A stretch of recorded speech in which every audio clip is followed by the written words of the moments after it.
Today you may see that we have another issue. I'm not in my room. This is my parents' room because my brother is having an online test, and if I did so much as disturb it, he's going to stab me afterwards. So let's get to the point. Today we're gonna go back to some science. All right, actually no, just joking. Language arts, because we haven't done a language arts video since forever, my god. So today we're gonna learn about how to add conflicts to a story. So let's say you're one of those people who like making OCs, also known as original characters. So they could be originally made, no inspiration, or like me, I usually take inspiration from other series and then put it onto my characters. For example, Murder Drones, etc. You might not know it, but that doesn't matter. Alright?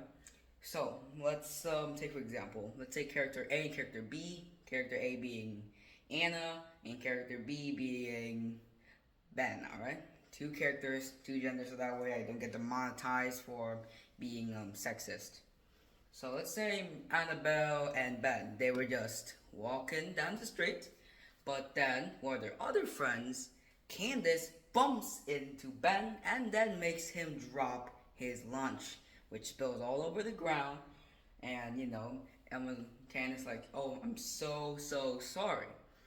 So that's, somehow to make it like better because by apologizing, it means that she was not trying to do it on purpose. Like, she was not purposely trying to spill his lunch to ruin his day, but rather it was an accident. And Ben would, if he's a reasonable person, of course, he will reply, okay, it's no problem, just don't do it again, look where you're going. So that's how, we resolve situations like that. But if I'm over to say something like, whatever, I'll go on my day, that's making the situation worse because it means that, purposeful or not, she doesn't care that his lunch got ruined. So that means that the situation will escalate and might end up making them enemies instead of friends, which is not good. So moving on, let's say that they get on a spaceship to go on an adventure because, they're promoting space travel. So they go into space and they meet this little alien and they accidentally crack his little shell, which is, his race uses like shells to protect themselves like snails. And they don't understand it and they're like, we're extremely sorry, and they start to back away. So that's somehow good because if they don't speak English or any other language that, that you speak, then the most best way is to back away with like this to like, tell them that you're not a threat and you're apologizing for what you have done. But something to make it worse is that if they kept doing it, knowing that their shells are vulnerable, alright, so that means that they might accidentally kill the alien, which would then lead them to become murderers, which is not good. Don't be a murderer. So that's conflict between friends. But now how about conflict between enemies? Usually they're a lot deeper and also darker because they're enemies. They don't care about each other. For all I know, these enemies, they can want each other dead, which makes them nemesis. But then to the point where they hate anything about them, those are arch nemesis. Alright?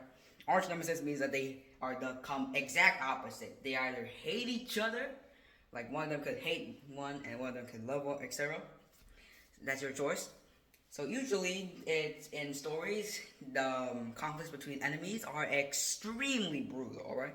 Some resulting in death, some resulting in imprisonment, some resulting maybe, alright? Very low chance that they might, resolve it by peace and diplomacy, which in the real world right now, you cannot see it going on. Like the US ain't exactly in the best spot right now. They renamed the Department of Defense Department of War. Not good. And then for conflicts between strangers, it's a little different. It depends on if the strangers are, civilized people, if you know what I mean. For example, if the strangers were gangsters, they'd likely get into a fight and attract attention from other gangs. Alright? But if they're nice people, they might try to resolve it diplomatically. But if then one of them was like a gangster and one of them was a normal person, likely the normal person will get beat up. But if they were both, if the other one was a gangster and the other one was a normal person, then it would just be the same thing. So conflicts, yes, they are very complex, but boil it down and you'll just see that it's very simple. Either diplomacy or they start throwing fists.